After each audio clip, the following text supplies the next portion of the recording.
பிரிக்கிறாங்க, குரானில் அல்லாவும் பிரிக்கிறான். இந்த ஹதீஸ் பார்த்தீங்கன்னா தாரமில 376 ஹதீஸில் இருக்குது. ஒவ்வொருத்தரும் இப்போ நம்ம என்ன நினச்சிட்டு இருப்போம், நம்மளுடைய ஃபிர்கா நம்ம கூட இருக்கிறவரை யாரை நினைப்போம், நல்ல ஆலிமு. அதனால தான் நாங்கள் இங்கே உட்காந்துட்டு இருக்கிறோம். நல்ல ஆலிம் நம்புறனால தான் அந்தந்த ஆலிம் முன்னாடி உட்காந்துட்டு இருக்கிறாங்க. கெட்ட ஆலிமுன்னு நம்பினா தான் எந்திரிச்சு போயிடுவாங்களே. அப்போ நல்ல ஆலிமுன்னு நீங்கள் நினைக்கிறவர் ஒரு வேளை கெட்ட ஆலிமாக இருந்துட்டாருன்னா நீங்கள் அழிஞ்சு போயிடுவீங்க. அப்போ உங்களுக்கு அந்த மேலே சொன்ன அந்த 6 குவாலிஃபிகேஷன் இருந்துச்சுன்னா நீங்கள் அந்த கெட்ட ஆலிமுடைய சபையிலே இருந்தீங்கனாலும் அல்லாஹ் ஒரு நாள் இல்லை ஒரு நாள் உங்களை அந்த வழிகட்டிலிருந்து காப்பாற்றி கொண்டு வந்துடுவோம். இது ஒரு அடிப்படையான விஷயம். அதுக்காகத்தான் அல்லாஹ் ரசூலுல்லாஹ் சொல்கிறாங்க. அப்போ அதே மாதிரி அல்லாஹ் குர்ஆனில் நல்ல ஆலிம்களை பற்றி சொல்கிறான். கல்வி ஞானம் கொடுக்கப்பட்டவர்களுக்கும் ஈமான் கொண்டவர்களுக்கும் அல்லாஹ் பதவிகளை உயர்த்துவான். கல்வி கொடுக்கப்பட்டவங்களுக்கு சிறப்பு இருக்குங்கிறான் அல்லாஹ். அதே மாதிரி முஸ்னத் அஹமதுல 22,058 ஹதீஸ்ல நபி ஸல்லல்லாஹு அலைஹி வஸல்லம் சொல்றாங்க, வானவர்கள், இந்த உலகில் உள்ள உயிரினங்கள், இந்த கடலில் இருக்கக்கூடிய மீன்கள் எல்லாமே நல்ல ஆலிம்களுக்கு துவா செய்யும். இந்த உலகத்தில் இருக்கிற எல்லா அல்லாஹ்வுடைய படைப்புகளும் நல்ல ஆலிம்களை என்ன பண்ணும், துவா செய்யும். எவ்வளவு மகத்தான ஒரு பாக்கியம் பாருங்க. அதே மாதிரி நபி ஸல்லல்லாஹு அலைஹி வஸல்லம் சொல்றாங்க, இந்த உலமாக்கள் நபிமார்களுடைய வாரிசுகள்ங்கிறாங்க. நபிமார்கள் அளவுக்கு அவங்களுக்கும் பார்த்தீங்கன்னா ஒரு தர்ஜா தான் டிஃப்ரெண்ட். எங்க நாளைக்கு சொர்க்கத்தில் பார்த்தீங்கன்னா நபிமார்களுக்கும் நல்ல ஆலிம்களுக்கும் ஒரே ஒரு தர்ஜா தான் டிஃப்ரெண்ட் இருக்கும். அவ்வளோ டாப் மோஸ்ட் லெவலில் அவங்க இருப்பாங்க. ஸோ இப்படிப்பட்ட ஆலிம்கள் இருக்கிறாங்க இந்த பூமியிலங்கிறதும் நமக்கு தெரியுது. ஆலிம்களை பிரித்து பார்க்குற அறிவு நமக்கு இருக்கணும். அது ஒரு முக்கியமான விஷயம். அதை எப்படி பிரித்து பார்க்கணும்னா அவங்க சொல்கிற விஷயங்களை வச்சு பிரித்து பார்க்கணும். அவங்களுடைய தோற்றத்தை வச்சோ, அவங்களுடைய பேச்சு அழகை வச்சோ, அவங்களுடைய அந்த பட்டங்களை வச்சோ பிரித்து பார்க்கக்கூடாது. சொல்கிற விஷயங்களை பகுத்து பார்க்கக்கூடிய அளவுக்கு நாம் முயற்சி செய்யணும். ப்ளஸ் உள்ளமும் தூய்மையான முறையில் நமக்கு இருக்கணும். அப்போ தான் நேர்வழி கிடைக்கும். அல்லாஹ் சொல்கிறேன் இன்னொரு ஹதீஸில் நபி ஸல்லல்லாஹு அலைஹி வஸல்லம் சொல்கிறாங்க, வணக்கசாலிக்கும் ஆலிமுக்கும் உங்களுக்கும் எனக்கும் மத்தியில் இருக்கும் வேறுபாட்டை போன்று சிறப்பு வேறுபடும் அப்படிங்கிறாங்க. அதாவது சஹாபாக்களுக்கும் நபிமார் ரசூலுல்லாஹுக்கும் எவ்வளோ அந்தஸ்தில் டிஃப்ரெண்ட் இருக்கு. இந்த மாதிரி ஆபிதுக்கு, அதாவது வணக்க வழிபாட்டில் ஊறி தலைக்கிறார் பாருங்க, அதாவது கடமையானது விட்டுருங்க, எக்ஸ்ட்ரா சுன்னத்து பயங்கரமாக ஃபாலோ பண்ணுறவர், நஃபிலான தொழுகையில் அதிகமாக ஃபாலோ பண்ணுறவர், சின்ன சின்ன டீட்டெயில் கூட பார்த்து செய்கிறவர், தஹஜ்ஜுத் தொழுவர், இப்படியான இருக்கிறவரை விட கடமையான தொழுகையை தொழுதுட்டு ஒருத்தர் குர்ஆனை, அதாவது மக்களுக்கு போதனை செய்கிறார், கடமையான தொழுகை மட்டும்தான் தொழுகிறார். இப்போ இவருக்கு மத்தியில் என்ன வித்தியாசம் தான் இங்கே கேட்கப்படுது. அதுக்கு தான் நபி ஸல்லல்லாஹு அலைஹி வஸல்லம் சொல்கிறாங்க, இவர் சிறந்தவர். மக்கள் என்ன நினைக்கிறாங்க, ஆபிது சிறந்தவர் நினைக்கிறாங்க. நபி ஸல்லல்லாஹு அலைஹி வஸல்லம் சொல்கிறாங்க ஆலிம் சிறந்தவருங்கிறாங்க. அதுதான் இந்த ஹதீஸில் திருமதியில் 2685 ஹதீஸில் இது வருது. அப்புறம் ரெண்டாவது விதமான ஆலிம்கள் பார்த்தீங்க அப்படின்னா அவங்கள பற்றி அல்லாஹ் குர்ஆன்லேயே சொல்கிறான், படும் மோசமாக சொல்கிறான். இவங்க பற்றி அல்லாஹ் முதல் உதாரணம் பார்த்தீங்கன்னா 7வது அத்தியாயத்தில் 175 ஒரு வசனத்தில் எல்லாம் சொல்கிறான், ஒருவனுக்கு நமது சான்றுகளை நாம் கொடுத்தோம், வசனங்களை நாம் வழங்கியிருந்தோம், ஆனால் அவன் அதை விட்டும் நழுவி கொண்டான். நான் அவனுக்கு கற்றுக் கொடுத்த வேதத்தை எல்லாம், ஆனால் அதிலிருந்து அவன் ஸ்லிப் ஆயிட்டான். அவனை ஷைத்தான் பின்தொடர்ந்தான். அவனை என்ன பண்ணான், அதுக்கப்புறம் தான் ஷைத்தான் அட்டாக் பண்ணுறான். முதல்ல வழிகட்டுறது நாம வழிகட்டுறோம், அதுக்கப்புறம் அவனை ஷைத்தான் ஃபாலோ பண்ணிட்டு போய் வழிகட்டவனாக ஆக்கி விட்டான் அப்படின்னு சொல்லிட்டு அல்லாஹ் சொல்கிறான். இவனுடைய உதாரணம் ஒரு நாயை போன்றது அப்படிங்க. அல்லாஹ் பார்த்தீங்கன்னா கண்ணியமாக குர்ஆனில் இருக்கும். கண்ணிய குறைவாக யாரையாவது அல்லாஹ் திட்டுறானா அந்த பனி இஸ்ராயீலுடைய அந்த உலமாக்களை திட்டுற அளவுக்கு ரொம்ப கண்ணிய குறைவாக அல்லாஹ் திட்டுறதில்லை. நபி ஸல்லல்லாஹு அலைஹி வஸல்லம் அவங்களும் பார்த்தீங்க அப்படின்னா ஆலிம்கள், தீய ஆலிம்களை தான் ரசூலுல்லாஹ் ரொம்ப மோசமாக விமர்சனம் பண்ணிக்கிறாங்க. எப்பயும் பட்ட பேர் சூட்டுறது நபி ஸல்லல்லாஹு அலைஹி வஸல்லம் நமக்கு தடை செஞ்சிருக்காங்க. ஆனாலும் அபு ஜஹிலுக்கு பட்ட பேர் நபி ஸல்லல்லாஹு அலைஹி வஸல்லம் சூட்டுறாங்க. இத்தனைக்கு அவன் விரும்பாத பட்ட பேர் தானே, அது விரும்பல. அபுல் ஹிக்கம்னு அவன் சொல்லிட்டு இருக்கிறான், ரசூலுல்லாஹ் அபு ஜஹல் அப்படிங்கிறாங்க. அப்போ அதை விரும்பல, இருந்தாலும் சூட்டுறாங்க. அப்படின்னா ஒரு கெட்ட ஆலிமா போயிட்டானா அவனுடைய அந்த அந்தஸ்து பார்த்தீங்கன்னா அல்லாஹ்வுடைய தூதர் மத்தியில் ஒன்றுமே கிடையாதுங்கிறது புரியுது. அதே மாதிரி 62வது அத்தியாயத்தில் 5வது வசனத்தில் அல்லாஹ் கழுதங்கிறான். இந்த குர்ஆன் ஹதீஸை வச்சுக்கிட்டு வழிகட்டு நீங்கள் போனீங்க அப்படின்னா கழுத அப்படிங்கிறான். 5:60 அதே தான் அல்லாஹ் சொல்கிறான். இன்னொரு இடத்துல பார்த்தீங்கன்னா கால்நடைகள்ங்கிறான் 7:179. இவங்கெல்லாம் ஒரு விலங்குகளுக்கு சமம் அப்படிங்கிறான். 2:171 பார்த்தீங்கன்னா ஊமைகள், குருடர்கள், செவிடர்கள் அப்படிங்கிறான். அப்போ இவ்வளோ மோசமான உதாரணமாக போயிடும். அதே மாதிரி 2:74 சொல்கிறான் பாறைகளை போன்ற கடின உள்ளம் கொண்டவர்கள் அப்படிங்கிறான். இந்த கெட்ட ஆலிம்களை பற்றி சொல்லுவோம். ஏன் நான் இதெல்லாம் முன்னூற்றமாக சொல்கிறோம் அப்படின்னா, மக்கள் இன்னைக்கு பரவலாக ஒரு கருத்தை எடுத்து சொன்னாலே முதல்ல பார்க்கறது சொல்கிற ஆட்களை தான். இது யாரு சொல்கிறா, இது யாரு சொல்கிறா, என்ன சொல்கிறாங்கிறது ரெண்டாம் பட்சம். என்ன சொல்றாருங்கிறது ரெண்டாம் பட்சம். ஒரு குர்ஆன் வசனம் சொல்லப்படுதுன்னா அந்த குர்ஆன் வசனத்தை இவங்க கத்துக்கிற, அதாவது இவங்க அதோடைய விளக்கத்தை தேடுறதுக்கு முயற்சி பண்றதில்லை. அப்போ இப்படிப்பட்ட ஆலிம்களும் இருப்பாங்க. நம்மளால பிரித்து பார்க்க முடியாதுங்கிறதுக்காக இதெல்லாம் சொல்றேன். சொல்லிட்டு இதுல இன்னொரு முக்கியமான விஷயமும் நம்ம பார்த்துக்கணும். குர்ஆனை பொறுத்த வரைக்கும் எல்லாரும் ஒரு தவறா புரிஞ்சு வச்சிருக்காங்க. என்ன அப்படின்னா, குர்ஆன் என்பதே நேர்வழி காட்டக்கூடியது தான். குர்ஆனுங்கிறது நேர்வழி மட்டும்தான் காட்டும். இது அப்போ என்ன விஷயம் அப்படின்னா, ஒருத்தர் தன்னுடைய வாழ்க்கையில குர்ஆனை இதுக்கு முன்னாடி படிச்சதே இல்லை. அப்போ ஒரு கட்டத்தில் அவர் குர்ஆனை கையில் எடுத்துட்டாரு அப்படின்னா அவர் என்னாச்சு, அதோட அவர் வாழ்க்கை பிரகாசமாக தான் இருக்க போகுது, அதுக்கப்புறம் அவருடைய வாழ்க்கை வந்து மின்ன போகுது, அவர் சத்தியத்தில் ஜொலிக்க போறாருன்னு நினச்சிக்கிறாங்க. ஆனால் குரான் வழி கெடுக்கக்கூடியதுங்கிறதும் சேர்த்து குரானில் சொல்லப்படுது, அதை மறந்துடுறாங்க. இதை பற்றி அல்லாஹ் சொல்கிறான் 2:26 இது வந்து நல்லவர்களை வந்து நேர்வழி காட்டும் அப்படிங்கிறான். பலருக்கு இதன் மூலம் நாம் நேர்வழி செலுத்துகிறோம், பலரை இதன் மூலமே நாம் வழி கெடுக்கிறோங்கிறான். அப்போ குரானை பொறுத்த வரைக்கும் ஒரு கெட்டவன் கையில் எடுத்துட்டான் அப்படின்னா கண்டிப்பாக அதை வழிகட்டே தான் போவான் அப்படிங்கிறத ஒரு அடிப்படையாக புரிஞ்சுக்கணும். என்ன நினைக்கிறாங்க அப்படின்னா நிறைய பேர் குரான்லேருந்து உதாரணம் சொல்லப்படுது, ஹதீஸ்லேருந்து உதாரணம் சொல்லப்படுது அப்படிங்கிறாங்க. இதே விமர்சனம் எனக்கும் வரும், தெரியும். அதனால தான் சொல்கிறேன், என்னையும் நம்பாதீங்கன்னு தான் நான் சேர்த்து சொல்கிறேன். நான் வந்து என்ன சொல்கிறேன் அப்படின்னா, நானும் குரான் ஹதீஸில் தவறாக சொல்கிறேன்னான்னு சந்தேகத்தோடவே பாருங்கள், அதே மாதிரி எல்லாரையும் அதே மாதிரி சந்தேகத்தோடயே பாருங்க. நீங்களும் அறிவை வளர்த்திக்கங்க, ஆய்வு பண்ணுங்க, அல்லாஹ் உங்களுக்கு வழிகாட்டுவான். இதுதான் குரான் சொல்லக்கூடிய ஃபார்முலா. அப்போ இந்த ஃபார்முலான் படி இருந்தீங்க அப்படின்னா அல்லாஹ் உங்களை காப்பாற்றிடுவாங்கிறது தான் விஷயம். அப்போ இதே மாதிரி நபி ஸல்லல்லாஹு அலைஹி வஸல்லம், அதாவது இது முன் சென்ற உலமாக்கள் சில கெட்ட வேலைகள் செஞ்சாங்க அப்படின்னு சொல்லி எதுக்காக அல்லாஹ் இதை சொல்றான் அப்படின்னா, அவங்கள கழுவி ஊத்துறதோ அவங்கள கேலி பண்றதுக்காகவோ சொல்லப்படுறது கிடையாது. அல்லாஹ் எதுக்காக சொல்றான்னா, உங்க ஆலிம்கள் அதே வேலையை செய்வாங்க, நீங்க அப்போ ரொம்ப கேர்ஃபுல்லா நீங்க நடந்துக்கணும் அப்படிங்கிறதுக்காகத்தான் குரான்ல வந்து ஒருத்தரை பத்தி தவறா அல்லாஹ் சொல்றான் அப்படின்னா அது காரணமே அதுதான், படிப்பினை பெறணுங்கிறதுக்காக. ஆதம் நபி தவறு செஞ்சாரு, எதுக்கு? அது குரான்ல எதுக்கு சொல்லப்படுது? எப்போவே நடந்த விஷயம், அதையும் அல்லாஹ் நமக்கு சொல்லணும் அப்படின்னா மனிதனுடைய இயல்பு எப்படிப்பட்டது, நீங்களும் ஜாக்கிரதையா இருங்க. என்னதான் நான் நேரடியாவே ஹராமுன்னு சொன்னதுக்கு அப்புறமும் ஒரு காலம் கடந்துருச்சு அப்படின்னா மனிதனுக்கு அந்த மூலையில் இருக்கக்கூடிய விஷயங்கள் மறந்துடும், அதனால படிப்பினை எடுத்துங்க அப்படின்னு சொல்லி தான் அந்த மெசேஜுக்காக ஆதம் நபியுடைய வரலாறு அல்லாஹ் சொல்லும் போது இவர் தவறு செஞ்சாரு, உறுதியா நிக்கல அப்படின்னு சொல்லி சொல்றானே தவிர ஆதம் நபி அசிங்கப்படுத்தி அவரை வந்து கண்ணிய குறைவை ஏற்படுத்தி அதுக்காக வந்து அல்லாஹ் சொல்றதில்லை. இதை புரிஞ்சுக்கணும். அதே மாதிரி இந்த கெட்ட ஆலிம்கள் என்ன வேலை செஞ்சாங்கிறது ஒரு லிஸ்ட் அல்லாஹ் சொல்றான். அந்த லிஸ்ட்ல என்ன சொல்றான் அப்படின்னா 3:78 அல்லாஹ் சொல்றான், அவர்களில் ஒரு பகுதியினர் உள்ளனர். அதாவது ஆலிம்கள்ல சில கேங் இருக்குது, அவங்க எப்படிப்பட்டவங்க அப்படின்னா, வேதத்தில் இல்லாததை எல்லாம் வேதம் என்று, வேதத்தில் இல்லை என்று மக்கள் சொன்னா நம்ப மாட்டாங்க, வேதத்தில் இருக்கிற மாதிரியே ரிப்ரசன்ட் பண்ணுவாங்க. அப்போ வந்து நீங்கள் நினைக்க வேண்டும் என்பதற்காக வேதத்தை வாசிப்பது போல் தமது நாவுகளை வளைக்கின்றார்கள், இது அல்லாஹ்விடம் இருந்து வந்தது எனவும் கூறுகின்றார்கள். சில ஃபத்வாக்களை கொடுத்துட்டு கேட்டா என்ன சொல்றாங்க, அவங்களுடைய புரிதல் அதுன்னு சொல்றது இல்ல, இதுதான் அல்லாஹ்வுடைய தீர்ப்புங்கிறாங்க. ஒரு சட்டத்தில் இவங்க இருப்பாங்க, ஒரு 5 வருஷத்துக்கு ஒரு சட்டம் இவங்க மாறிட்டே இருப்பாங்க. தராவி தொழுகையோட நிலைப்பாடுகள் மாறிட்டே இருக்கும், தஸ்பீ தொழுகையோட நிலைப்பாடுகள் மாறிட்டே இருக்கும், கையை உயர்த்துறது ஆட்டுறது நீட்டுறது இது எல்லாத்துலேயுமே ஸ்டாண்ட் என்ன ஆகிட்டு இருக்கும், மாறிட்டே இருக்கும். ஆனால் ஒவ்வொரு கட்டத்திலையும் என்ன சொல்லுவாங்க அப்படின்னா, இது அல்லாஹ்வுடைய தீர்ப்பு, இது அல்லாஹ்வுடைய தீர்ப்பு அப்படின்னு சொல்லிட்டே தான் இருப்பாங்க. இது இப்படி சொல்லக்கூடாது. அப்போ இதுதான் அல்லாஹ் சொல்றான், வேதத்தை வாசிப்பது போல் தமது நாவுகளை வளைக்கின்றார்கள், இது அல்லாஹ்விடம் இருந்து வந்தது எனவும் கூறுகின்றார்கள். அது அல்லாஹ்விடம் இருந்து வந்தது அல்ல, அறிந்து கொண்டே அல்லாஹ்வின் பெயரால் போய் கூறுகின்றனர் அப்படின்னு சொல்லி அல்லாஹ் இங்க 3ஆம் அத்தியாயத்தில் 78 அல்லாஹ் சொல்றான். அதே மாதிரி இவங்க செஞ்ச ஒரு வேலையும் அல்லாஹ் சொல்றான், அற்ப கிரயத்தை பெறுவதற்காக தம் கரங்களாலேயே ஒரு நூலை எழுதி வைத்துக் கொண்டு இது அல்லாஹ்விடம் இருந்து வந்தது என்று கூறுகிறார்களே, அவர்களுக்கு கேடுதான். இது என்ன பண்ணியிருக்காங்கன்னா, தௌராத்து தனியா இருக்கும் யாருக்கு, பனி இஸ்ராயலுக்கு, தல்மூத்னு ஒரு புக் வச்சிருக்கானு, இதுவும் அல்லாஹ்வுடைய மூலத்திலிருந்து வந்தது அப்படின்னு சொல்லி இது இட்டு கட்டி வச்சிருக்கானு, அந்த புக்கே தனி.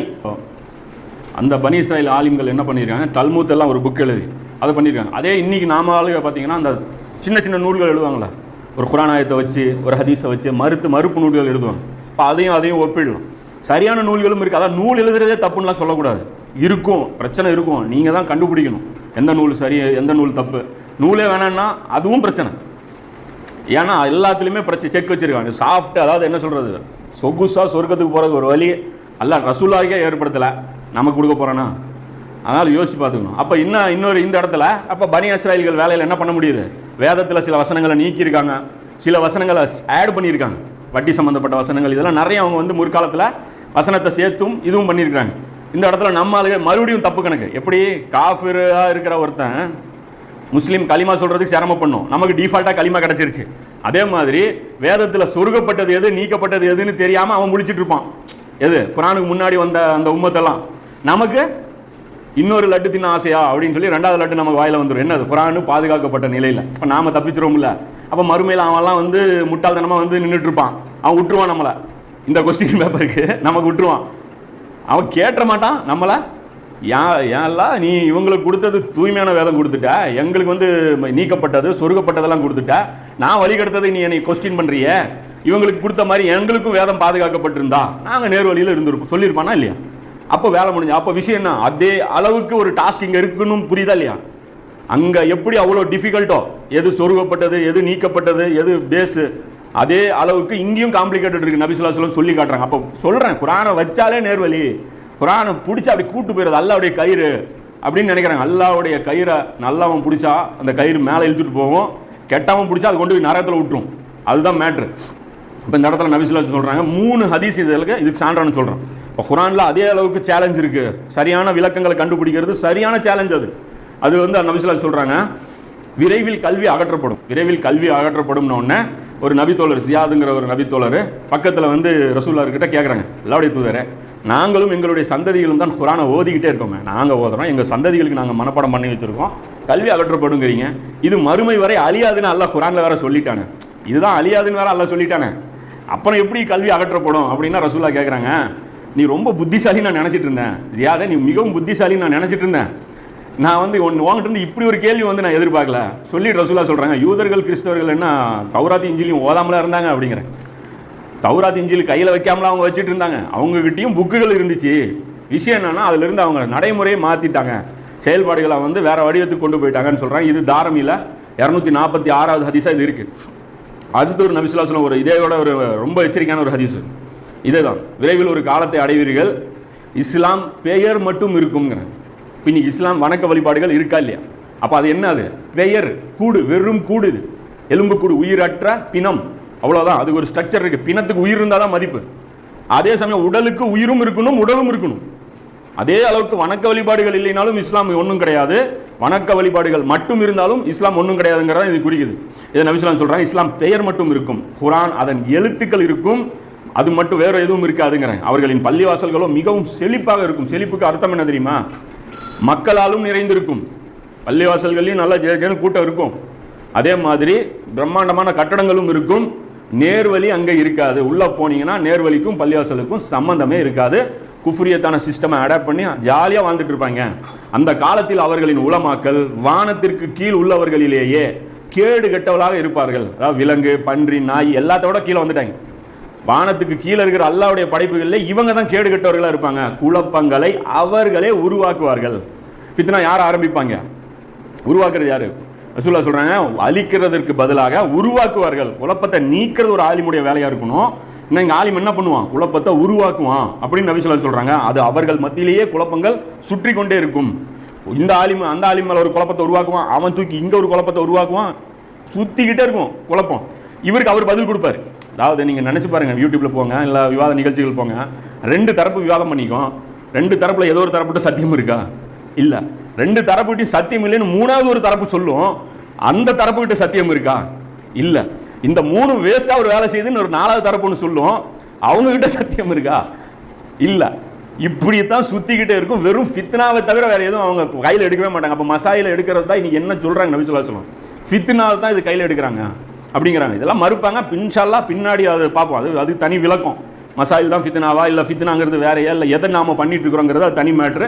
இன்ஷா அல்லாஹ் இதை வந்து கவனிச்சுக்கணும். இப்போ இது ஒரு மைண்டில் வச்சுங்க. அதாவது ஆலிம்கள் என்ன பண்ணுவாங்க, அவங்களுடைய ரோல் என்ன, இதுதான் பண்ணுவாங்க அப்படிங்கிறத நபி ஸல்லல்லாஹு அலைஹி வஸல்லம் சொல்றாங்க. கல்வியை கற்று பிறருக்கு கற்றுக்கணும். இந்த ஹதீஸ் வந்து பைஹகில 1908வது ஹதீஸ். இது நஜாத்தில் பார்த்தீங்கன்னா தொடராது நிறைய வாட்டி இவர் வந்து அபூபக்கர் குறிப்பிட்டுட்டே இருப்பார் இந்த ஹதீஸ். கல்வியை கற்று பிறருக்கு கற்றுக் கொடுங்க. நபி ஸல்லல்லாஹு அலைஹி வஸல்லம் அட்வைஸ் பண்றாங்க, கல்வியை கற்று பிறருக்கு கற்றுக் கொடுங்க சொல்லிட்டு சொல்றாங்க. கட்டளைகளை கற்று பிறருக்கு கற்றுக் கொடுங்க. கல்வி வேற, கட்டளை வேற. ரசூலுல்லாஹ் பிரிக்கிறாங்க. குர்ஆனை கற்று பிறருக்கு கற்றுக் கொடுங்க ரசூலுல்லாஹ் சொல்றாங்க. இப்போ கல்வியில் எத்தனை வகை இருக்கு பாருங்க. குர்ஆனை கற்று பிறருக்கு கற்றுக் கொடுங்கள் சொல்லிட்டு ரசூலுல்லாஹ் சொல்றாங்க, விரைவில் எனது உயிர் கைப்பற்றப்பட்டுவிடும், நான் வந்து விரைவில் மரணிச்சிருவேன், கல்வியும் உயர்த்தப்பட்டுவிடும், குழப்பங்கள் தோன்றும். எதுவரை என்றால் 2 மனிதர்கள் ஒரு விஷயத்தில் கருத்து வேறுபாடு கொள்வார்கள், ஆனால் அவர்களுக்கு சரியான விளக்கத்தை அளிக்கும் யாரையும் காண மாட்டார்கள். 2 பேரும் சண்டை ஒரு விஷயத்தில் போட்டுக்குவாங்க, ஆனால் அதுக்கு பதில் தெரிஞ்சவங்க யாருமே இருக்க மாட்டாங்க.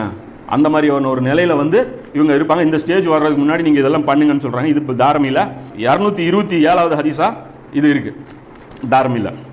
அப்போ அதே மாதிரி நல்லா புரிஞ்சுக்கணும், இவர்கள் வந்து சாதாரண இந்த உலமாக்களுடைய சக்தி பொறுத்த வரைக்கும் சாதாரணமான சக்தி கிடையாது, பயங்கரமான வலிமை உங்களுக்கு இருக்கும். இறை தூதர்களே கூட வந்து இவங்க என்ன பண்ணிடுவாங்க, மிகைச்சிருவாங்க. ஈசா நபி வந்து மிகப்பெரிய வந்து ஒரு சேலஞ்ச் வந்து யார் மூலமாக சந்திச்சாங்க அப்படின்னா, அன்றைக்கு இழந்த ஆலிம்களிடத்தை தான் ஜெயிக்க முடியல, ஆதாரங்களை வச்சு நிறுவ முடியல. நபி ஸல்லல்லாஹு அலைஹி வஸல்லம் அவங்களாலையும் அன்னைக்கு இருந்த அந்த பனி இஸ்ராயீல்களுடைய அந்த ஆலிம்கள் இடத்துல நிறுவ முடிஞ்சதா? நிறுவ முடியல. அந்த மக்களை கன்வின்ஸ் பண்ண முடிஞ்சதா? அதாவது ஆலிம்ங்கிற அந்த செக் போஸ்ட்டை தாண்டி மக்களை உங்களால் டச் பண்ணவே முடியாது. உலமாய சாதாரண ஆட்கள் கிடையாதவங்க. அப்படியே அவங்க அப்படி ஏன்னா அது ஒரு ஒரு என்ன சொல்றது, ஒரு அச்சு வந்து அவங்க வந்து மக்கள் மத்தியில் வந்து ஏற்படுத்தியிருப்பாங்க. 15 வருஷம் 20 வருஷம் 30 வருஷம் பார்த்தீங்கன்னா இவங்க தான் உலகத்திலே நல்லவர்கள் அப்படிங்கிற அந்த ஒரு பிம்பம் ஏற்படுத்தியிருப்பாங்க.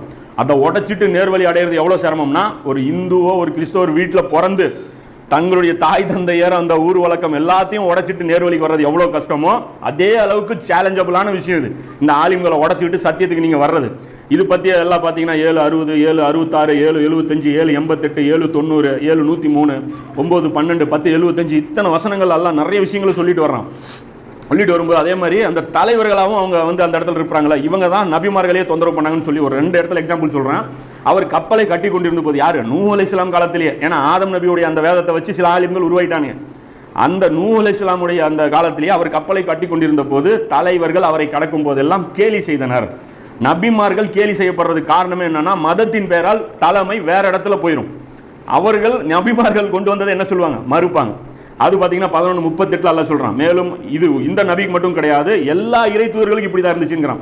மேலும் இவ்வாறே ஒவ்வொரு ஊரிலும் குற்றவாளிகளின் தலைவர்களை நாம் ஏற்படுத்தினோம். ஒவ்வொரு நபிக்கும் குற்றவாளிகளுடைய தலைவர்களை வந்து நாம் வந்து ஏற்படுத்தணும் சொல்லி 6வது அத்தியாயத்தில் 123 வந்து அல்லாஹ் சொல்றான். அப்போ இதை பொறுத்த வரைக்கும் புரிஞ்சுங்க, இவங்களை எதிர்க்கிறது நபிமார்கள்னாலே முடியல. நபி ஸல்லல்லாஹு அலைஹி வஸல்லம் கூட சொல்றாங்களா, 10 தலைவர்கள் மட்டும் இஸ்லாத்தை ஏற்றிருந்தா யூத சமுதாயமே இஸ்லாத்தை ஏற்றிருக்குங்கிறாங்க. வெறும் 10 தலைவர்கள் மட்டும் இஸ்லாத்தை 10 பேர் ஏற்றிருந்தா எல்லாரும் ஏற்றிருப்பாங்கிறாங்க. அப்போ இது ஒரு முக்கியமான விஷயம். இவங்களுடைய வழி எடுக்கும் ஸ்டைல் இருக்குல்ல, அதை பற்றி அல்லாஹ் குர்ஆன்ல சொல்லும்போது தான் இதுதான் ரொம்ப டெக்னிக்கலான ஒரு விஷயம். இந்த வழி கெடுக்கிற ஸ்டைலில் தான் எல்லாரும் ஏமாந்துருவாங்க. என்னன்னா, குர்ஆன் ஹதீஸை கொண்டே அவங்க வழி கெடுப்பாங்க.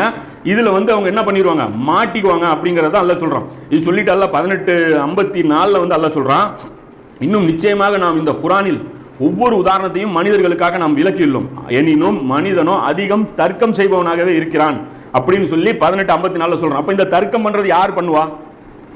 இந்த தர்க்கம் பண்றது யார் பண்ணுவான்னா தலைவர்கள் தான் பண்ணுவாங்க. கீழே இருக்கிறவங்க எல்லாம் தர்க்கம் ஆர்குமெண்ட் அவங்க வரவே மாட்டாங்க.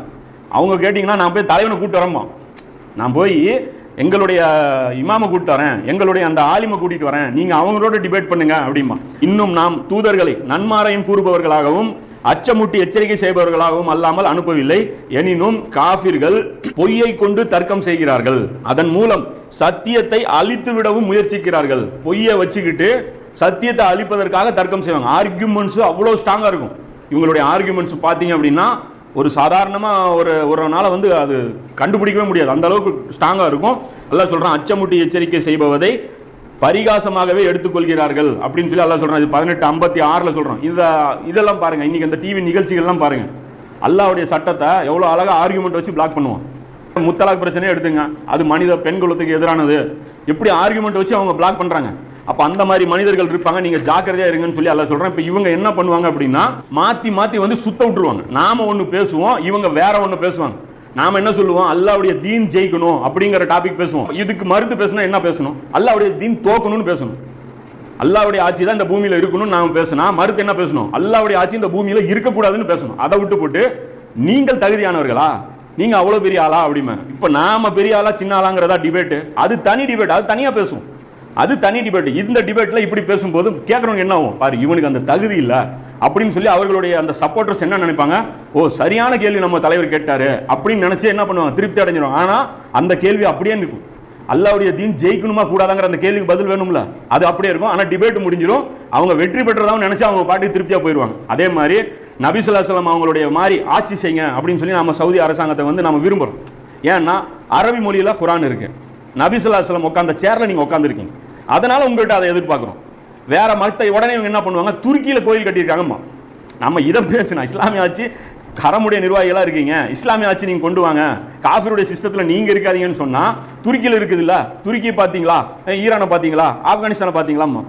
அப்ப இந்த கேள்விக்கு இதுவா பதில், சுத்த விடுறதுக்காக சொல்றேன். யமன்ல வந்து குழந்தைகள் கொல்லப்படுறாங்க, இது வந்து சவுதி அரசாங்கம் வந்து செய்யுது, இது முஸ்லீமுடைய ரத்தத்தை முஸ்லீம் அரசாங்கமே ஓட்டுது அப்படின்னு நாம எடுத்து பேசணும்னா, இது ஓட்டுறது சரியா தப்பான பேசுவாங்க, பேச மாட்டாங்க. ஷியா கொள்கை எவ்வளவு மோசமானது தெரியுமா அப்படிமா. இந்த கேள்விக்கு இதா பதில், யமன்ல அடிக்கிறது சரியா தப்பா, இதுக்கு பதில் சொல்றதை விட்டுட்டு ஷியா கொள்கை மோசமானது, அங்க ஹூதிகள் வந்துட்டாங்க, அவங்க உள்ள வந்துடக்கூடாது, இது நரகத்துக்கு போற கொள்கை அப்படிமா. அப்ப யூத கொள்கை சொர்க்கத்துக்கு போற கொள்கையா?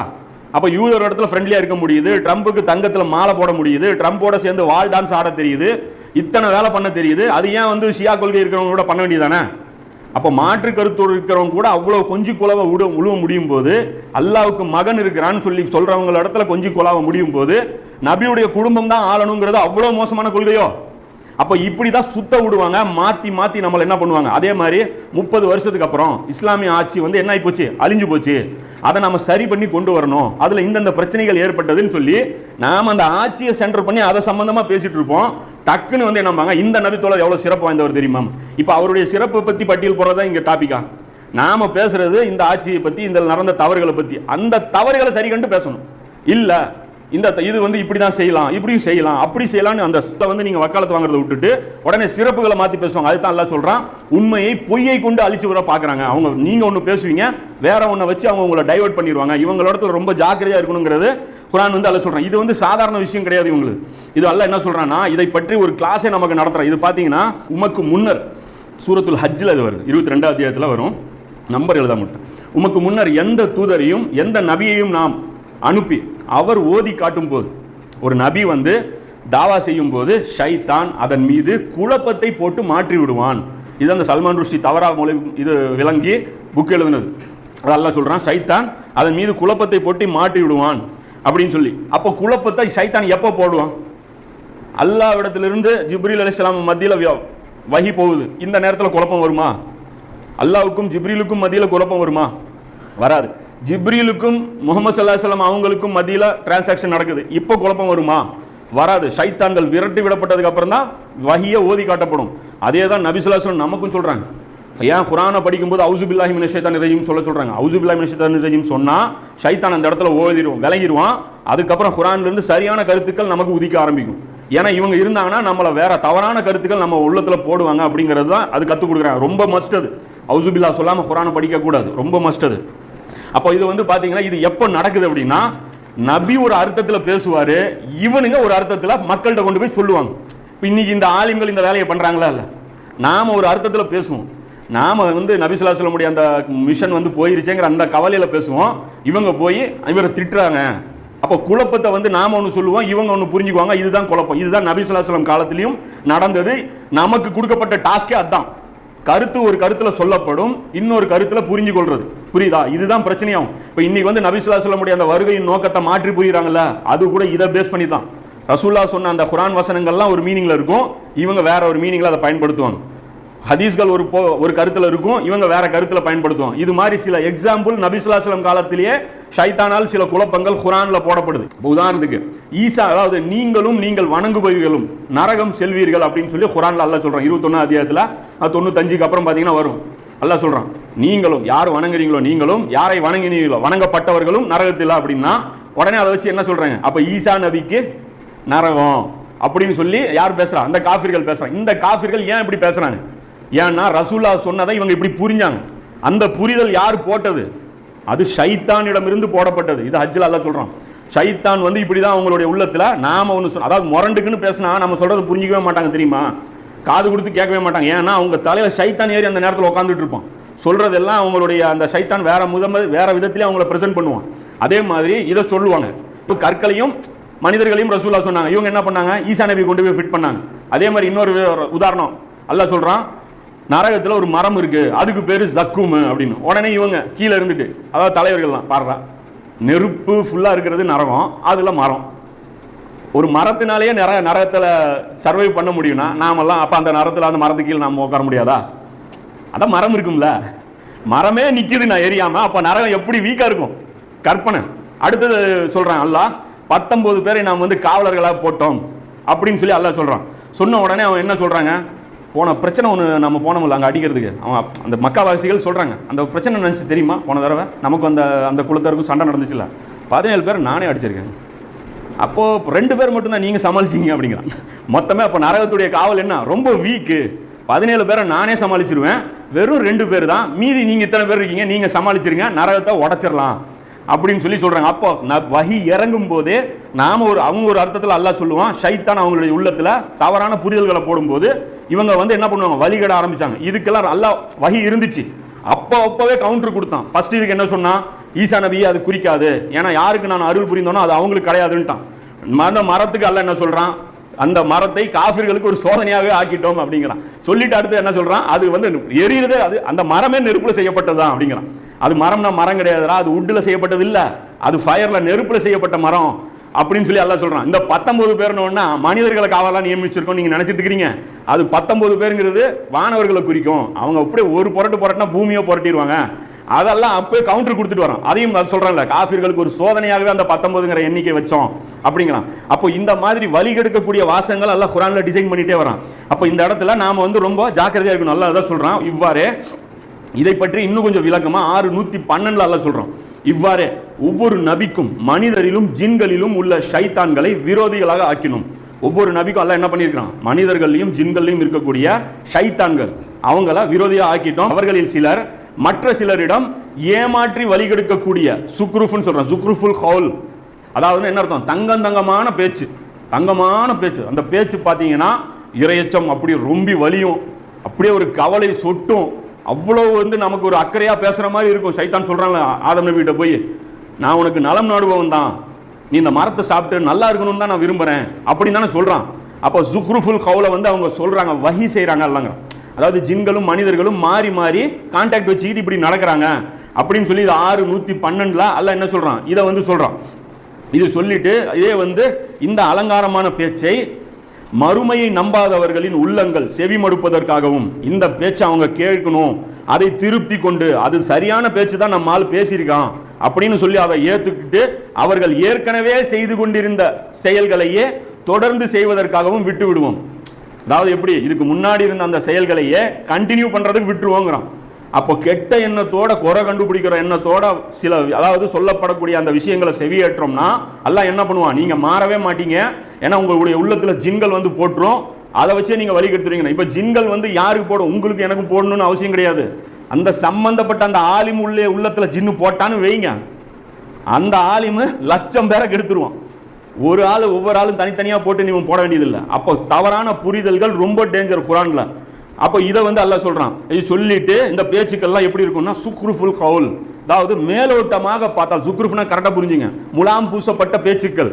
மேலோட்டமா பார்த்தா அதுதான் தலீல் மாதிரி இருக்கும், ஆனா ஆழமா சிந்திச்சு அது கொஞ்சம் கொஞ்சமா டீப்ல போனா இருக்காதுங்கிறான். அப்ப அங்கேயே ஒரு க்ளூ கொடுக்குறான் அல்லாஹ். புரியுதுங்களா? இவங்களுடைய பேச்சை மேலோட்டமா நம்பி அப்படியே போயிட்டீங்கன்னா நீங்க வழி கட்டுருவீங்க. நின்று நிதானமா உள்வாங்கி கவனமா சிந்திச்சு எதிர்த்தரப்பு என்ன சொல்லுது இதெல்லாம் வச்சு நீங்க மோத விட்டீங்க அப்படின்னா உண்மை, அதான் சொல்றான்ல, பொய் மீது உண்மையை வீசுகிறோம் அது நொறுக்குகிறதுங்கிறான்ல, அது நடக்கும். அப்போ வந்து அதை உண்மை வந்து ஜெயிக்கும். அப்போதான் அது புரியும். மேலோட்டம் பார்த்து இதுவே நமக்கு போதுமான சிலர் பண்றாங்கல்ல. இப்போ நம்ம வந்து ஒரு தாவா செய்கிறோம், நம்ம செய்கிற தாவா வந்து சரியா தப்பான்னு எப்படி தெரிஞ்சுக்கணும், நாம் என்ன சொல்கிறோன்னு முழுசாக கேட்கணும். நம்மை பற்றி ஒரு விமர்சனம் வெளியே சொல்லப்பட்டா அதுவே எனக்கு போதுமானது அப்படின்னு எடுத்தா அது என்னது, சுக்ருஃபுல் கவுல். அந்த கவுலை மட்டுமே எடுத்துக்கிட்டு உண்மையை அலசி ஆராயாமலே முடிவு எடுத்தவங்களுக்கு என்ன ஆகும், பழைய வழிகேடே தொடருங்கிறான். 6:112 எல்லாம் சொல்றான். 112:13 சுக்ருஃபுல் கவுல்ல என்ன ஆகுது, இது பார்த்தீங்கன்னா அலங்காரமான பேச்சு பேசினாங்களா, அல்லாஹ்வுக்கு தான் அதிகாரம், அதுல யார் மாற்றுக்கிறது பேசினா, சுப்ஹானல்லாஹ். அதை போய் நாம மறுப்போமா? இவங்களுக்கு மேல தௌஹீது எங்களுக்கு தெரியும். எப்படி சுக்ருஃப் என்ன அழகா இருக்கு கேட்கறது, இவங்களுக்கு மேல தௌஹீது. அது என்ன வெறும் அரசியலையும் பாலிடிக்ஸ்லையும் இதா, அது பொருளாதாரத்தில் மட்டும் தௌஹீதா, வணக்க வழிபாட்டில் தௌஹீது, தராவி 8 ரக்காத்துல தௌஹீது, எல்லாத்துலேயும் தௌஹீது. கேட்கறதுக்கு நல்லா இருக்கு. என்ன பண்ண வச்சிட்டாங்க, அந்த தௌஹீதுக்கு செயல்படாத விதத்தில் நம்மளை என்ன பண்ணாங்க, முடக்கிட்டாங்களா? அல்லாஹ்வுடைய தீன நிலைநாட்டப்படணுங்கிறதுக்கு செயல்படுவதாரு என்ன பண்ணிட்டாங்க, தடுத்துட்டாங்க. ஆனால் பேசுனது எது, தௌஹீது பேசப்பட்டிருக்கு, தௌஹீதுக்கு எதிராக செயல்பட வச்சிட்டாங்க. தௌஹீது பேசப்பட்டிருக்கு, தௌஹீதுக்கு எதிராக செயல்பட வச்சிட்டாங்க. டைம் பயங்கரமாக ஸ்டண்ட் இருக்கும் இவங்களுடைய பேச்சுக்கள்ல. அப்படியே அந்த வீரம் தான் அரபி பார்த்தீங்கன்னா தாண்டவம் ஆடும். நாம திக்கித்தையும் பேப்பர் வச்சு படிச்சுட்டு இருப்போம். பேப்பர் போச்சுன்னா நமக்கு பேச தெரியாது. இதுவே உட்காந்து திக்க இதை படிக்கிறது கூட திக்கிறோம், திணறோம், தடுமாறுறோம், தண்ணி குடிக்கிறோம், இத்தனை. அவங்க பார்த்தீங்கன்னா அப்படியே அந்த ஜோடனை என்ன, அப்படியே அந்த அழகு என்ன, சுப்ஹானல்லாஹ், டக்கு டக்குன்னு பேசிட்டு போயிடுவாங்க. அல்லாஹ் சொல்றான் இது ரொம்ப டேஞ்சரான ஆட்கள் இவங்க. ஷைத்தான் இவர்களுடைய உள்ளங்கள்ல இந்த தாவில போடுறான். இந்த குர்ஆனுக்கு இவங்க இந்த விளக்கம் கொடுக்கல, ஷைத்தான் இவங்களுடைய உள்ளத்துல போடுறான். இதே தான் அல்லாஹ் சொல்றான். அதை சொல்லிட்டு அடுத்து சொல்றான், இதை என்ன பண்ணுவான் அல்லாஹ் அப்படின்னா மனிதர்களை அப்படியே விட்டுற மாட்டான். இந்த இடத்துல தான் மனிதனுக்கு அல்லாஹ்வுடைய உதவி தேவைப்படுது. ஏன்னா நாம என்ன பண்ணியிருக்கோம், இந்த ஷைத்தானுடைய அந்த தாவில வந்து நாம உடைக்கணும். இப்போ இது நம்மளால முடிகிற செயலே கிடையாது. இது அல்லாஹ் சொல்றான், நான் இந்த ஷைத்தான் எரிந்த அந்த குழப்பத்தை அல்லாஹ் நீக்கிய பின்னர், அதாவது அந்த காலத்தில் நீக்கிற அந்த இது சொன்னல 3 உதாரணம், ஈசா நபியுடைய அந்த விளக்கத்துக்கு அல்லாஹ் விளக்கத்தை சொல்லி நீக்கிறான். அதே மாதிரி இந்த ஜக்குமை பற்றி அந்த நெருப்புல இருந்து தான் வந்ததுன்னு சொல்லி அல்லாஹ் நீக்கிறான். அந்த 19 பேர் மனிதர்கள் அல்ல, அது வந்து வானவர்கள் அப்படின்னு சொல்லி நீக்கிறான். அந்த காலகட்டத்தில் போட்ட அந்த இதை வந்து நீக்கிட்டே வந்துடுறான். அப்போ அடுத்தது என்ன பண்ணுவோம் அப்படின்னா, இந்த நமக்கு இன்னைக்கு ஏற்படுற அந்த தாவில் பிரச்சனையில் நம்ம என்ன பண்ணுவோம், தடுமாறிடுவோம். இந்த மாதிரி ஒரு ஆலிம் பேசணும்னா என்ன ஆயிரும், நமக்கு குழம்பி போயிடும். அந்த நேரத்தில் என்ன ஆயிரும் அப்படின்னா, நிம்மதி இழந்து ஒரு நிலை வந்துடும். ஒரு உண்மையிலே ஒரு நல்ல மனசு ஒருத்தனுக்கு இருந்துச்சுன்னா 2 பேரும் சொல்றது புரியலன்னு வச்சுங்க, அடுத்ததான் என்ன தெரியுமா ஆவான், செட்டில் ஆக மாட்டான், பைத்தியம் ஆயிடுவான், தூங்க முடியாது, சாப்பிட முடியாது. இந்த ஒரு ஸ்டேஜ் வந்துடும். இதை நேர்வழியை வந்து தேடினவங்க எல்லாருமே இதை அனுபவிச்சிருப்பாங்க. இதை வந்து கேட்டு பாருங்க, நிம்மதி இழந்து போயிடும், உள்ளம் வந்து பதச்சிரும். ஒருவேளை நாம வழிகட்டில் இருந்தா என்னடா இது இவங்க இப்படி சொல்றாங்களே, பதில் தெரியலையே, யார்கிட்டயாவது கேட்போம் அப்படின்னு சொல்லி வருவாங்க. என்ன பண்ணுவாங்க, அங்க பெரிய அல்லாமா பேசுவாரு, அவருடைய வலு வந்து ரொம்ப ஸ்ட்ராங்கா இருக்கும், ஆனா உள்ளம் அக்செப்ட் பண்ணாது. அதுக்கப்புறம் நம்மகிட்ட வருவாங்க, நம்மள மாதிரி ஆட்கள்கிட்ட வருவாங்க, என்னங்க இந்த மாதிரி நீங்க கருத்து சொல்றீங்கம்மோ.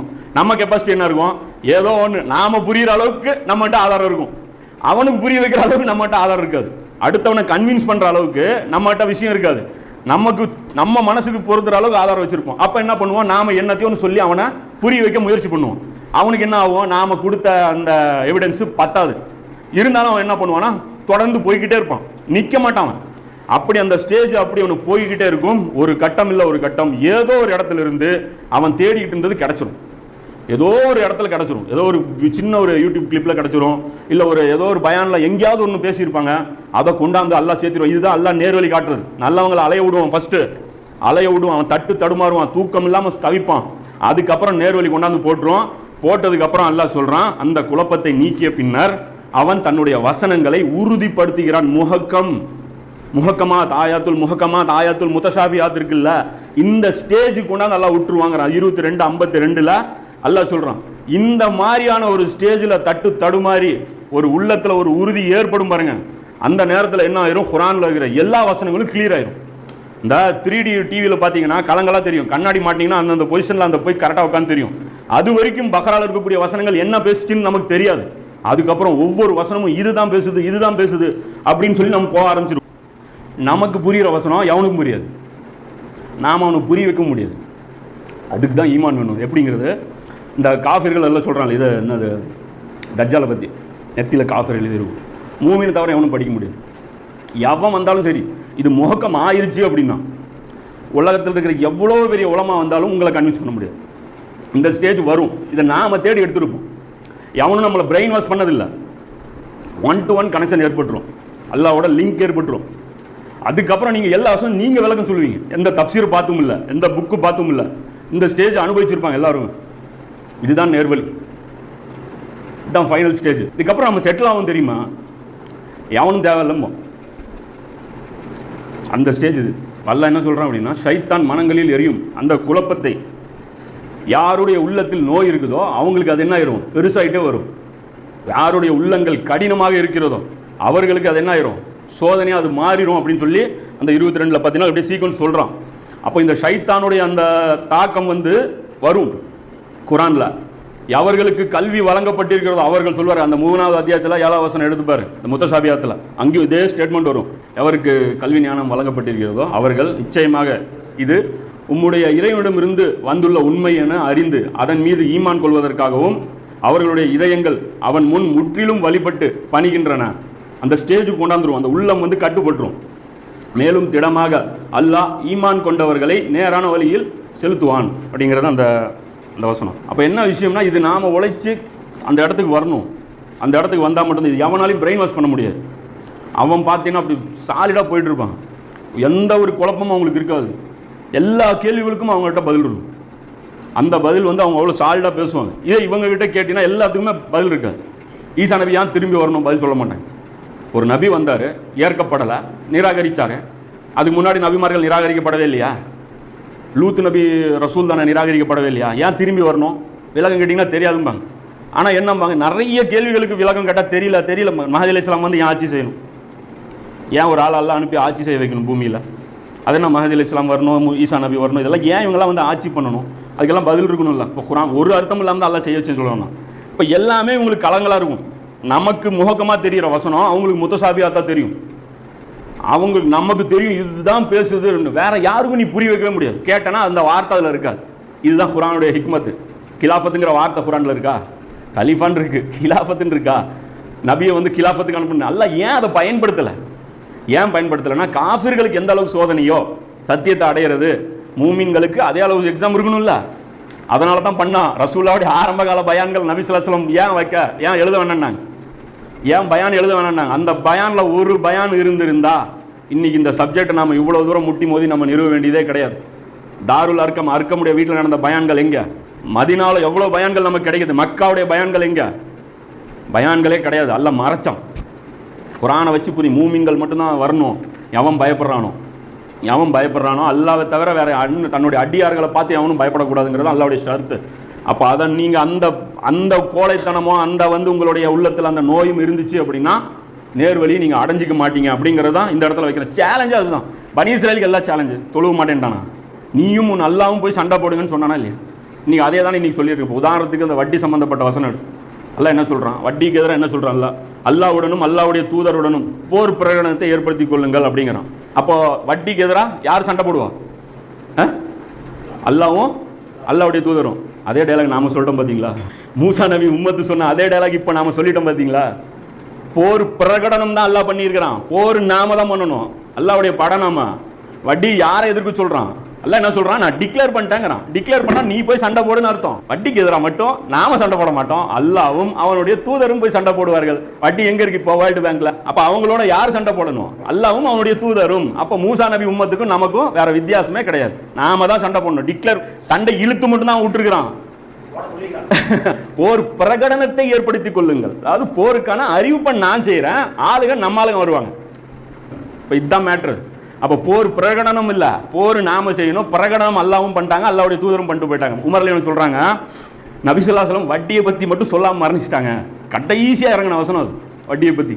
வட்டினா நாம நினைக்கிறது வட்டி என்ன? கடன் கொடுத்து கடன் வாங்குறது. ரூபா நோட்டு வட்டிங்கிறது நமக்கு தெரியாது. ஷேர் மார்க்கெட் வட்டிங்கிறது தெரியாது. பெட்ரோல் ரேட் ஏறுறது வட்டிங்கிறது நமக்கு தெரியாது. தக்காளி 10 ரூபாய்க்கு விற்கிறது வட்டி தான் காரணம்னு தெரியாது. இந்த ஜிஹெச் இப்படி இருக்கிறதுக்கு காரணம் வட்டிங்கிறது நமக்கு தெரியாது. புரியுதா? இந்த ரோட்டில் வந்து டோல் இருக்கிறதுக்கு காரணம் வட்டிங்கிறது நமக்கு தெரியாது. நபி ஸல்லல்லாஹு அலைஹி வஸல்லம் பயன்படுத்தல, வட்டியை வந்து சொல்லலை, எக்ஸ்பிளைன் பண்ணல, டெஸ்ட் அவுட்டு போயிட்டான். அதுக்குள்ள ரூஹை கைப்பற்றிட்டான். உமர்லையும் புலம்புறாங்க. தெளிவாக சொல்லியிருந்தா அவங்களுக்கு தெரியும் எது எது வட்டின்னு. வட்டியுடைய லிஸ்ட்டு ரொம்ப பெருசு. எல்லாம் இவ்வளோ மொத்த புக் எழுதியிருக்காங்க. இஸ்ரார் அஹமது, யார், மௌலானா மௌதூதி, இம்ரான் ஹுசேன். அது நம்ம மூமின்களுக்கு மட்டும் இவ்வளோ பெருசாக தெரியுது. உங்கள் வட்டி புக்கு 4 பேஜில் இருக்கு. வட்டி வாங்குபவன், வட்டி கொடுப்பவன், வட்டி சாட்சியாக இருப்பவன், இதோட உங்கள் வட்டி முடிஞ்சிருது. அது அவங்களே எழுதியிருக்காங்க. நான் யோசிப்பேன், 300 பேஜ் 400 பேஜ் வட்டியில் என்னப்பா இருக்குது? வட்டி பற்றி ஏன் இவ்வளோ டீட்டெயிலாக எழுதுறாங்க? இவ்வளோ டீட்டெயிலாக வட்டி தான் மேட்ரு. இன்னைக்கு வட்டினால தான் இந்த மனிதர்கள் ஏன் நரகத்துக்கு போகிறான்? ஒருத்தன் பணம் சம்பாதிக்கிறது. பணம் ஏன் அவனுக்கு சம்பாதிக்க தேவை வருது? வட்டினால அவன் சம்பாதிக்கிற தேவை வருது. இன்னைக்கு அல்லாஹ் கொடுத்த பொக்கிஷங்களை கரெக்டாக நிர்வாகம் பண்ணால், இஸ்லாமிய ஆட்சி வந்து கொண்டு வந்தா எப்படி இருக்கும் தெரியுமா? இந்த பூமி இந்தியாவுடைய கணக்கு சொல்கிறேன் கேளுங்க. 2400 ஸ்கொயர் ஃபீட்டில் ஒவ்வொருத்தனுக்கு வீடு இருக்கும், கரண்ட்டு ஃப்ரீயாக இருக்கும், பெட்ரோல் ஃப்ரீயாக இருக்கும், பெட்ரோலுக்கு பதிலாக வேறு ஏதாவது பெட்ரோலுக்கு இருக்கும், இலவசமாக கல்வி இருக்கும், இலவசமாக மருத்துவம் இருக்கும், உணவுக்கு ஒவ்வொருத்தனுக்கும் கொடுக்கப்படும். அவ்வளோ வளங்கள் எல்லாம் கொடுத்துருக்கோம். வெறும் 1% மக்களுடைய பணத்தை பிடுங்கி கொடுத்தோம்னா இந்தியாவில் எல்லாருக்குமே ஒவ்வொருத்தனுக்கும் 10 லட்ச ரூபா கொடுக்க முடியுங்கிறாங்க. அது பயங்கரமான கால்குலேஷன்ஸ் இந்த மாதிரி இருக்குது. இதெல்லாம் இருக்கிறத விட்டுட்டு எத்தனை கண்டுபிடிப்புகள் நிறுத்தி வச்சுருக்கான்னு தெரியுமா?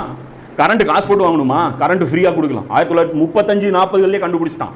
டெஸ்லாங்கிறவன் கரண்ட் வந்து ஃப்ரீயாக கொடுக்குற மாதிரி கரண்ட் பிடிச்சி வச்சுருக்கான். கரண்ட் ஃப்ரீயாக கொடுத்தா இந்த நிறுவனங்களுக்கு பாதிப்பு, அதனால் தடுத்து வச்சுருக்கான். 8ஆம் கிளாஸ் படிக்கிற பையன் 1 லிட்டர் தண்ணியில் 1 வருஷம் வண்டி ஓடுறது கண்டுபிடிச்சிருக்கான். 1 வருஷத்துக்கு ஒரு வாட்டி தண்ணி மாற்றினா போதுனால தினத்தந்தி டிவியில் போகிறது. எவ்வளோ பெரிய சென்சேஷனல் கண்டுபிடிப்பு இது. பெட்ரோல், ராமர் பிள்ளை பெட்ரோலை எப்படி தடுத்து வச்சிருக்காங்க? ஏன் தடுத்து வச்சிருக்காங்க? இதெல்லாம் என்ன விலைவாசி ஏன் ஏறுது? ஒரு முஸ்லீம் ஏன் தொழ முடியல? பணம் தேவைப்படுது. பணம் ஏன் தேவைப்படுது?